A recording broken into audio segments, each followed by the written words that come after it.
नमस्कार बच्चों, कैसे हैं आप लोग। आशा करते हैं अच्छे से होंगे और आपकी पढ़ाई भी बहुत ही अच्छे से चल रही होगी। बच्चों, हम लोग जो पढ़ रहे हैं वो क्लास 6 का संस्कृत प्यूषम है। क्लास 6 के संस्कृत प्यूषम में हम लोग क्या कर रहे थे कि ये जो पैरा था ये हम लोग पढ़ चुके थे ऊपर वाला। आज जो पढ़ेंगे वो है ये अंतिम वाला पैरा। ठीक है, तो देखिए क्या है। इदम का मतलब हम बताए थे आपको कि इदम का मतलब क्या होता है। यह होता है यह एकम, इदम एकम सुंदरम उद्यानम अस्ति। यह एक सुंदर उद्यान मतलब बगीचा, अस्ति मतलब है। ठीक है, बहुत ही इजी है। यदा जब प्रातः सूर्यस्य प्रकाशः भवति तदा प्रकाशेन उद्यानस्य शोभा भवति।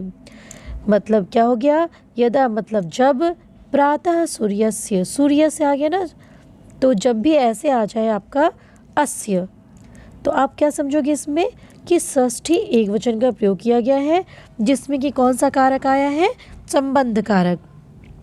और चिन्ह क्या होता है, का, की, के का चिन्ह होता है।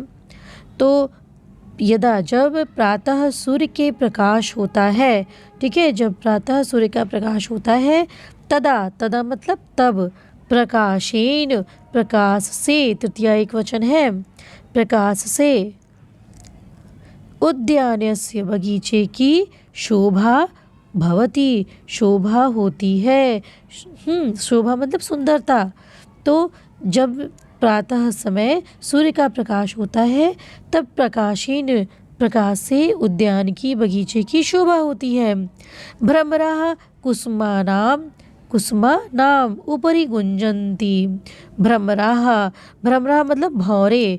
कुसुमा नाम, कुसुम मतलब होता है फूल, कुसुम मतलब फूल, और कुसुमा नाम कर दिया यानी कि षष्ठी बहुवचन। षष्ठी बहुवचन का प्रयोग है कुसुमा नाम में। ठीक है, तो बहुवचन हो गया, इसमें संबंध कारक इसमें भी है, लेकिन क्या हो गया, बहुवचन। तो क्या हो जाएगा कि भंवरे फूलों पर, फूलों के ऊपर, ऊपरी मतलब ऊपर, गुंजंती, गुंजन करते हैं। ठीक है, भंवरों की जो आवाज़ होती है उसको क्या बोलते हैं, गुंजन करना। तो गुंजंती, ठीक, गूंजते हैं, कुसुम के ऊपर भंवरे गूंजते हैं। कोकिलाः वृक्षाणाम ऊपरी, कोकिला मतलब कोयल, वृक्षाणाम वृक्षों के। ठीक है, इसमें भी क्या है, षष्ठी बहुवचन है, षष्ठी बहुवचन है वृक्षाणाम में।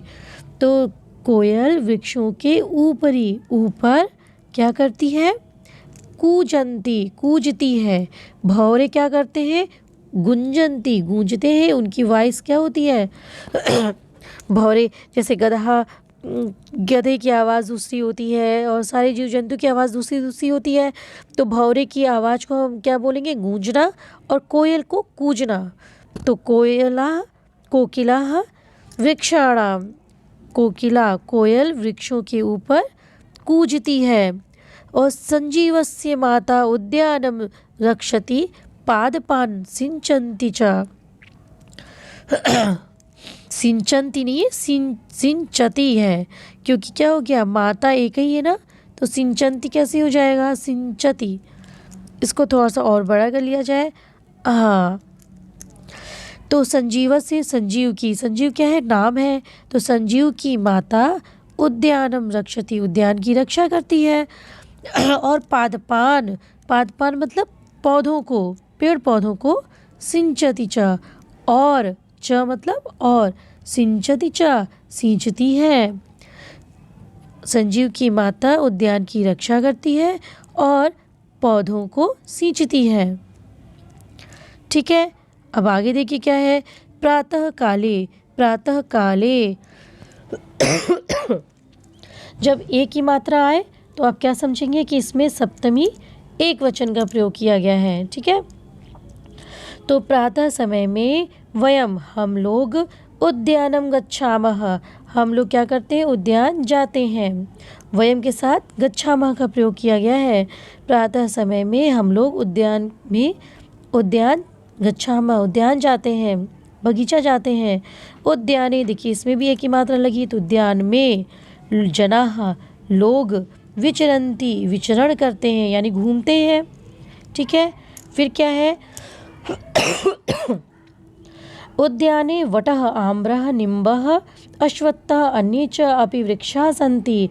उद्यान में वटः, वट किसको बोलते हैं, बरगद को, और आम्रः आम, निम्बः नींबू, और अश्वत्थ यानी कि किसका और किसका होता है, बरगद का, बरगद, और बरगद के अन्य भी वृक्ष है।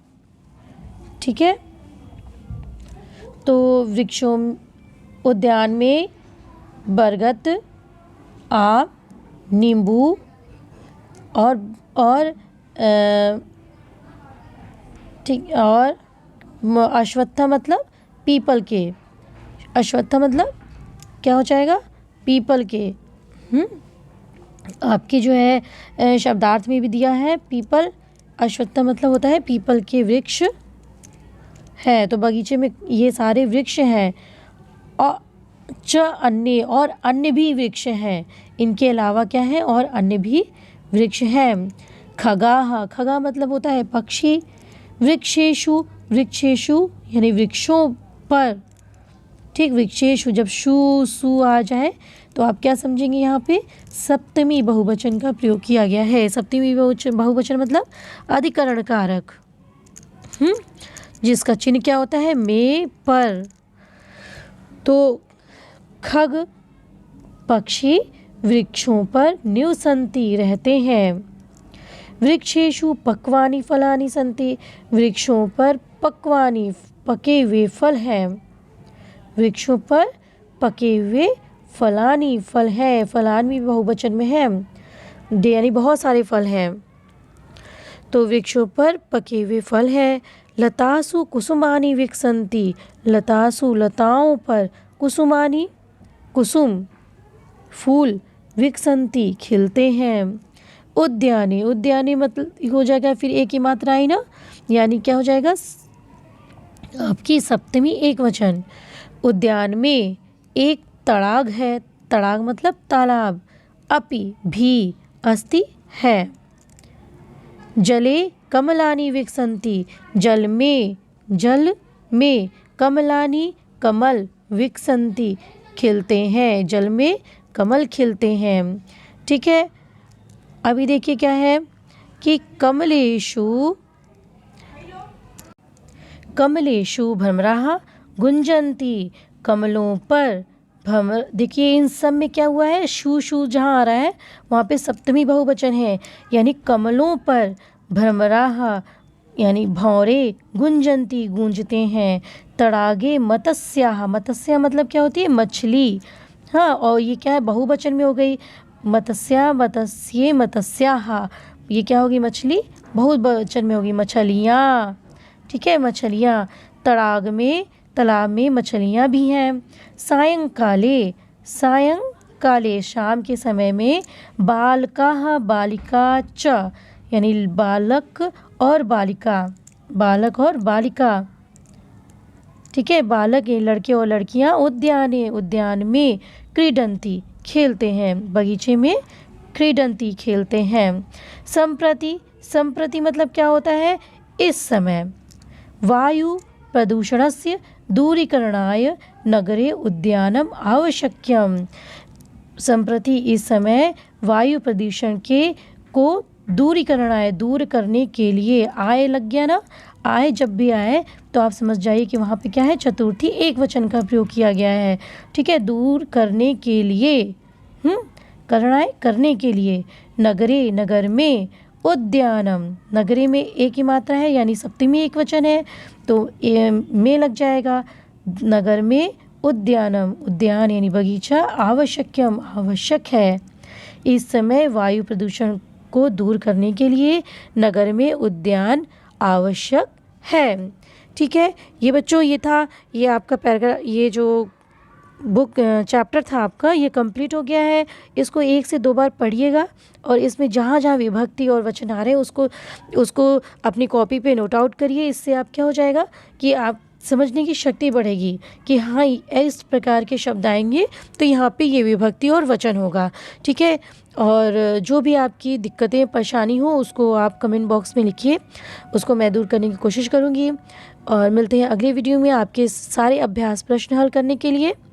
तब तक के लिए नमस्कार।